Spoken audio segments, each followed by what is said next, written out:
लड़ाई बदल गई है। अब ये अभी लोग, the military leadership will hesitate to discuss this. मैं आपको एक मिसाल देता हूँ लड़ाई कैसे बदली है। वो ऐसे बदली है कि एक तो पूरी बैटलफील्ड जो है, अभी आप जो डिफेंस कवर करते हैं उनको आइडिया होगा, हमारे यहाँ क्या होता है आर्मी के अंदर, वो डिव कमांडर होता है, डिव कमांडर के बाद कोर कमांडर होता है, उसके बाद आर्मी कमांडर होता है। दी होल आइडिया ये होता है कि साहब वो सामने जो है एक फ्रंटेज है, तो पहले दुश्मन जो है वो फ्रंटेज को बंद, उसको ब्रीच करेगा, तो वो डिव कमांडर लड़ाई लड़ेगा। जब वो ब्रीच हो जाएगी तो कोर कमांडर रिस्पॉन्सिबिलिटी लेगा, वो लड़ेगा, उसके बाद फिर आर्मी कमांडर लड़ेगा। तो ये फेजेज में होगा, ऐसा कुछ नहीं होगा। बिकॉज अब जो पूरी है वो एक बैटल स्पेस बन गई है because of missiles, long range missiles. तो पहली बात जो हमें अब सोचनी है कि हमें अपनी इंडियन आर्मी को डाउन साइज करना है drastically. We have to put the money in the virtual domains of war, we have to put the money in Indian air force. क्योंकि अब कोई मतलब नहीं है आपने इतने बड़े बड़े जो आलीशान, वो हर अफसर के पास एक हेडक्वार्टर है। You will be able to hide nothing from the Chinese satellites. 4 satellites हैं आज दुनिया में जिनकी ग्लोबल रीच है। जीपीएस अमेरिका का, गलीलियो यूरोप का, ग्लोनॉस रशिया का और बेदू चाइनीज का। और इन चारों में से बेदू is the number 1। I don't want to go in the technical details. They are the best because they are the latest. They have all the latest technology. So the point I'm making is that if you don't downsize your army, and when I'm saying downsize the army, I'm saying cut your headquarters. Because आपके headquarters तो दिखेंगे उसको, आप कहाँ लेके जाएंगे headquarters को? At best what you can do is have some advanced headquarters. So ये हमें कुछ lessons हैं जो सीखने हैं। अभी I'm coming to a very important thing, and that is what after सिंदूर। देखिए ये बहुत इंटरेस्टिंग बात है। As I said, पाकिस्तान की प्रोफाइल बढ़ गई है। कैसे बढ़ी है कि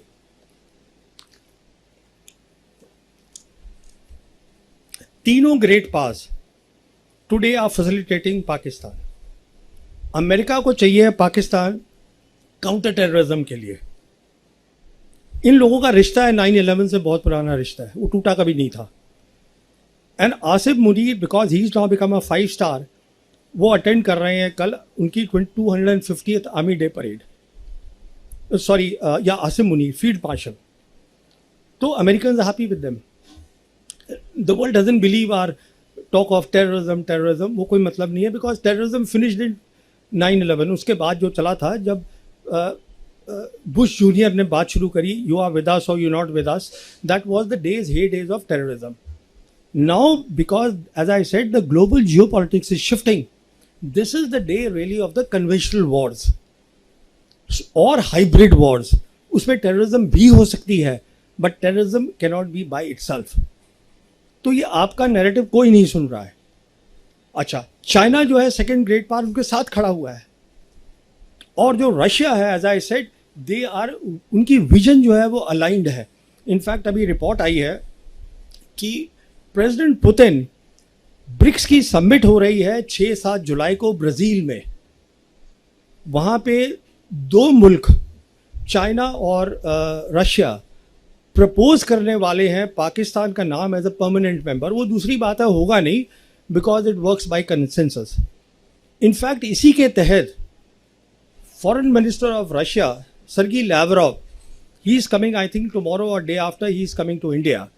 And one of the things before starting from Moscow, he said is, what I want to discuss is RIC. RIC stands for Russia, India, China. This is the foundation of BRICS. And BRICS is the key institution of the global south. What I said, where 80% of the world is going, which is about development, which is about prosperity, which is about win-win, which is about indivisible security. वो एक अलग चीज़ है। तो he is coming just to discuss that. Obviously he will be asking our leadership कि वहाँ पर prime minister Modi has to come. तो will he meet with Xi Jinping और नॉट, फॉर्मली और informally? That is important, because अगले साल BRICS की जो है जिम्मेदारी वो इंडिया के पास आ रही है। तो अब हमें अच्छा लगे या बुरा लगे, because of America 1.3 billion IMF ने लोन दिया है पाकिस्तान को, वर्ल्ड बैंक ने 4 बिलियन दिया है, एशिया डेवलपमेंट बैंक ने 800 मिलियन दिया है, और उनकी जियो पॉलिटिक्स बहुत बढ़ गई है। पूरी अरब वर्ल्ड, मुस्लिम वर्ल्ड, वो सब लिंक्ड है। सेंट्रल एशिया रिपब्लिक, ये सब रिक्वायरमेंट अमेरिकन की भी है, रिक्वायरमेंट चाइनीज़ की भी है। तो वो सब की आज जो है हमने ऑपरेशन सिंदूर करके by and they showing to the world that they are a military competitor to India, we have actually raised their geopolitical profile exponentially.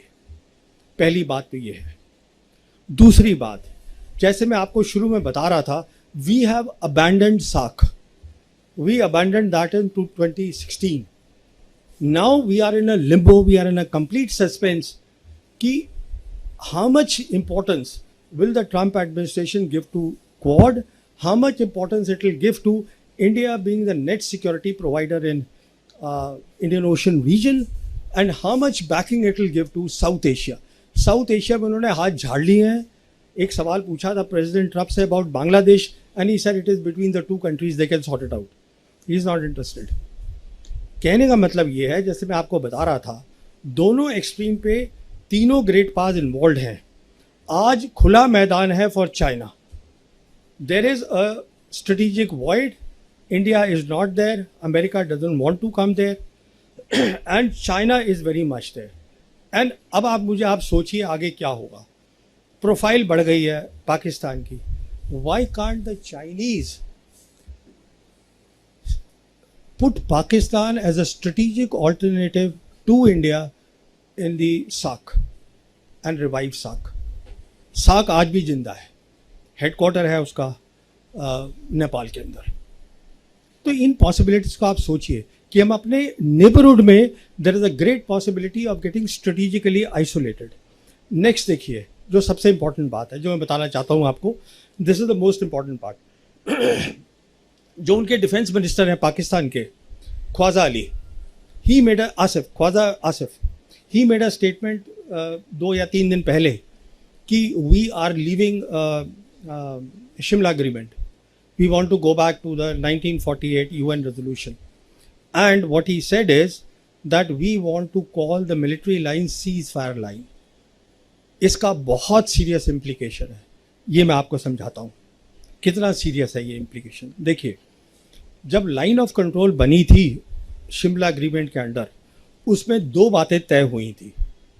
पहली बात ये तय हुई थी कि it will be bilateral, we will not allow any third party to come into this. और दूसरी बात ये तय हुई थी कि no force will be used by either side to change this line. कहने का मतलब ये है, दोनों साइड उसको टैक्टिकली तो चेंज कर सकते थे, जो हम करते रहते हैं, यहाँ हमारा, उसने हमारा ले लिया, हमने उनका ले लिया, बट ये दोनों की तरफ से ये तय हुआ था under the Shimla agreement. Now if they leave the Shimla agreement, and let me tell you, everything that the Chinese do, Pakistanis do, they are constantly taking the advice of China. इसको आप बिल्कुल दिमाग में डाल लीजिएगा कि चाइना और पाकिस्तान को एक देखिए। अब आप, वो हमेशा एक थे ही, पर हमने उसको 5 अगस्त 2019 के पास उनको ओपनली हमने एक बना दिया, वो गलती करके। तो अब देखिए इसका मतलब क्या है। जब वो बोलते हैं हम सीज फायर लाइन पे जाएंगे, इसका इम्प्लीकेशन बहुत सीधा सा है। एक तो we are open now, what they say very clearly कि we are open to the multilateral approach, we are open to the outside powers talking about Kashmir. देखिए, उनका core concern is Kashmir, Pakistan का, वो था, वो आज भी है। More important than that is कि सीज फायर लाइन को सुपरसीड किया था लाइन ऑफ कंट्रोल ने। लाइन ऑफ कंट्रोल बन गई। If they go back there, that means वो जो सीज फायर लाइन थी विच इज सुपरसीडेड, उसके जो रूल्स थे जो सीज फायर लाइन के, वो आज लागू नहीं होते। So they are making a case for attack on Kashmir. Please take it seriously. This is a case for the attack of Kashmir, जिसकी कोई बात नहीं कर रहा है इस देश में, कोई बात ये नहीं समझ रहा है। It is a one front reinforced war. कोई ये समझ नहीं रहा है कि ग्लोबल जियोपॉलिटिक्स हमारे रीजन में आ गई है। China today is a dominant power in south Asia, हमने साउथ एशिया छोड़ दिया है, और पाकिस्तान और ये जो दोनों है साउथ एशिया में हमें स्ट्रेटेजिकली बिल्कुल आइसोलेट करके मैंने कहा था कि पॉज है अभी ऑपरेशन के अंदर, तो why can't they lift the pause, हमसे पहले उनकी तैयारी हो जाएगी। देखिए, जब भी आप कोई चीज़ स्ट्रैटेजी बनाते हैं मुल्क की, you always have to keep two things in mind. First is always take into consideration the worst case scenario, not the best case scenario. Number two, always give more capabilities to your enemy than he actually has, because then you will do well. ये दो basic बातें हैं, military में भी होती है, war appreciation में। तो मैं आपको ये सब बातें एक बहुत little time, this is a very expensive subject, तो मैं ये आपको बताना चाहता था, but I am open to questions. Thank you very much. लड़ाई बदल गई है अब, ये अभी लोग, the military leadership will hesitate to discuss this. मैं आपको एक मिसाल देता हूँ लड़ाई कैसे बदली है। वो ऐसे बदली है कि एक तो पूरी बैटलफील्ड जो है, अभी आप जो डिफेंस कवर करते हैं उनको आइडिया होगा, हमारे यहाँ क्या होता है आर्मी के अंदर, वो डिव कमांडर होता है, डिव कमांडर के बाद कोर कमांडर होता है, उसके बाद आर्मी कमांडर होता है। दी होल आइडिया ये होता है कि साहब वो सामने जो है एक फ्रंटेज है, तो पहले दुश्मन जो है वो फ्रंटेज को बंद, उसको ब्रीच करेगा, तो वो डिव कमांडर लड़ाई लड़ेगा। जब वो ब्रीच हो जाएगी तो कोर कमांडर रिस्पॉन्सिबिलिटी लेगा, वो लड़ेगा, उसके बाद फिर आर्मी कमांडर लड़ेगा। तो ये फेजेज में होगा, ऐसा कुछ नहीं होगा, बिकॉज अब जो पूरी है वो एक बैटल स्पेस बन गई है because of missiles, long range missiles. तो पहली बात जो हमें अब सोचनी है कि हमें अपनी इंडियन आर्मी को डाउन साइज करना है drastically. We have to put the money in the virtual domains of war, we have to put the money in Indian air force. क्योंकि अब कोई मतलब नहीं है आपने इतने बड़े बड़े जो आलीशान, वो हर अफसर के पास एक हेडक्वार्टर है। You will be able to hide nothing from the Chinese satellites. 4 satellites हैं आज दुनिया में जिनकी ग्लोबल रीच है। जीपीएस अमेरिका का, गलीलियो यूरोप का, ग्लोनॉस रशिया का और बेदू चाइनीज का, और इन चारों में से बेदू is the number 1। I don't want to go in the technical details. They are the best because they are the latest. They have all the latest technology. So the point I'm making is that if you don't downsize your army, and when I'm saying downsize the army, I'm saying cut your headquarters, because आपके headquarters तो दिखेंगे उसको, आप कहाँ लेके जाएंगे headquarters को? At best what you can do is have some advanced headquarters. So ये हमें कुछ lessons हैं जो सीखने हैं। अभी I'm coming to a very important thing, and that is what after सिंदूर। देखिए ये बहुत इंटरेस्टिंग बात है। एज आई सेड, पाकिस्तान की प्रोफाइल बढ़ गई है। कैसे बढ़ी है कि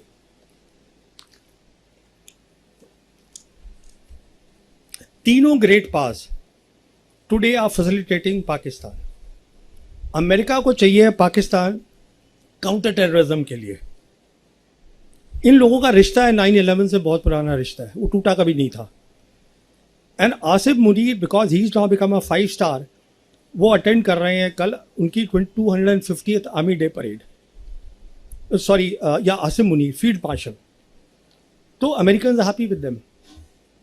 the world doesn't believe our talk of terrorism, वो कोई मतलब नहीं है, बिकॉज टेररिज्म फिनिश्ड इन 9/11। उसके बाद जो चला था, जब बुश जूनियर ने बात शुरू करी, यू आर विद अस और you not with us, that was the days of terrorism.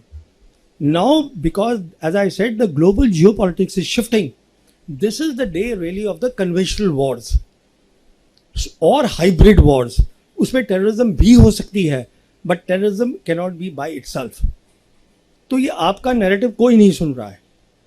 अच्छा, चाइना जो है सेकेंड ग्रेट पावर, उनके साथ खड़ा हुआ है, और जो रशिया है, as I said, they are, उनकी विजन जो है वो अलाइंड है। इनफैक्ट अभी रिपोर्ट आई है कि प्रेसिडेंट पुतिन, ब्रिक्स की समिट हो रही है 6-7 जुलाई को ब्राज़ील में। वहाँ पे 2 मुल्क, चाइना और रशिया, प्रपोज करने वाले हैं पाकिस्तान का नाम एज अ परमानेंट मेंबर। वो दूसरी बात है, होगा नहीं, because it works by consensus. In fact इसी के तहत foreign minister of Russia Sergei Lavrov, he is coming, I think tomorrow और day after, he is coming to India. And one of the things before starting from Moscow, he said is, what I want to discuss is RIC. RIC stands for Russia, India, China. This is the foundation of BRICS. And BRICS is the key institution of the global south.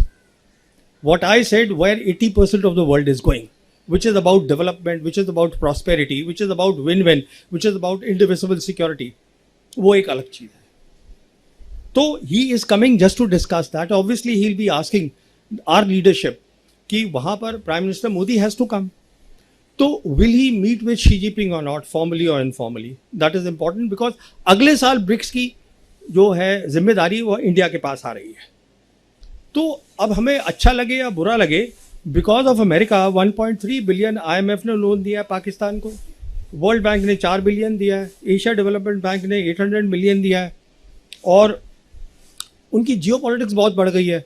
पूरी Arab world, मुस्लिम world, वो सब linked है. Central Asia Republic, ये सब requirement American की भी है, requirement Chinese की भी है. तो वो सब की आज जो है हमने ऑपरेशन सिंदूर करके bye and they showing to the world that they are a military competitor to India, we have actually raised their geopolitical profile exponentially.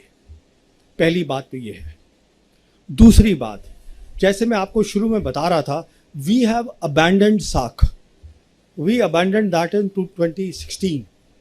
Now we are in a limbo, we are in a complete suspense कि how much importance will the Trump administration give to Quad, how much importance it will give to India being the net security provider in Indian Ocean region, and how much backing it will give to South Asia. South Asia में उन्होंने हाथ झाड़ लिए हैं. एक सवाल पूछा था president Trump say about Bangladesh, and he said it is between the two countries, they can sort it out. He is not interested. कहने का मतलब ये है, जैसे मैं आपको बता रहा था, दोनों एक्सट्रीम पे तीनों ग्रेट पावर्स इन्वॉल्व हैं. आज खुला मैदान है for China. There is a strategic void. India is not there. America doesn't want to come there. And China is very much there. And अब आप सोचिए आगे क्या होगा. प्रोफाइल बढ़ गई है पाकिस्तान की. Why can't the Chinese put Pakistan as a strategic alternative to India in the SAARC and revive SAARC? SAARC आज भी जिंदा है. हेडक्वार्टर है उसका नेपाल के अंदर. तो इन पॉसिबिलिटीज को आप सोचिए कि हम अपने नेबरहुड में, there is a great possibility of getting strategically isolated. Next देखिए, जो सबसे इंपॉर्टेंट बात है जो मैं बताना चाहता हूँ आपको, this is the most important part.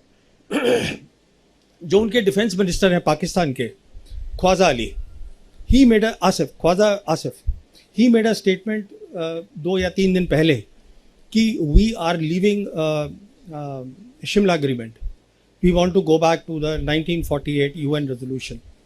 And what he said is that we want to call the military line ceasefire line. इसका बहुत सीरियस इम्प्लीकेशन है.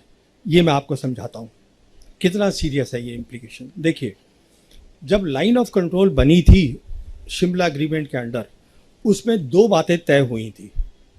पहली बात ये तय हुई थी कि it will be bilateral.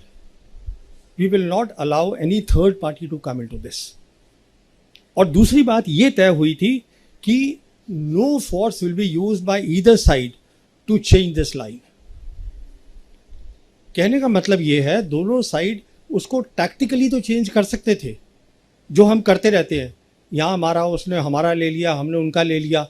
But ये दोनों की तरफ से ये तय हुआ था अंडर द शिमला एग्रीमेंट.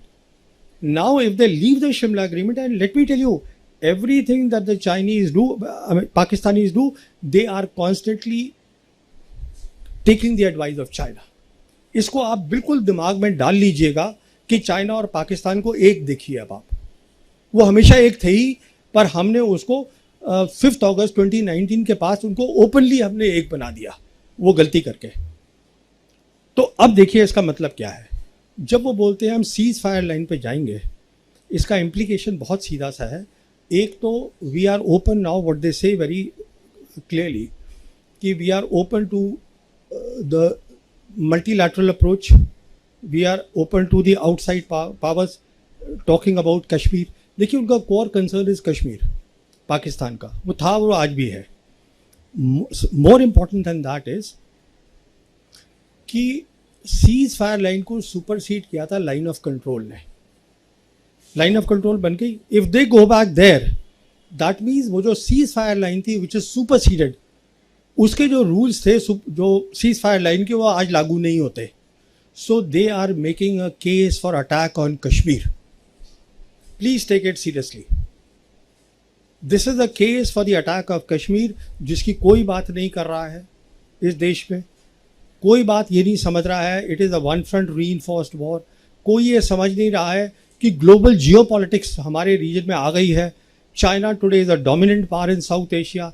हमने साउथ एशिया छोड़ दिया है, और पाकिस्तान और ये जो दोनों है साउथ एशिया में हमें स्ट्रेटेजिकली बिल्कुल आइसोलेट करके, मैंने कहा था कि पॉज है अभी ऑपरेशन के अंदर, तो why can't they lift the pause.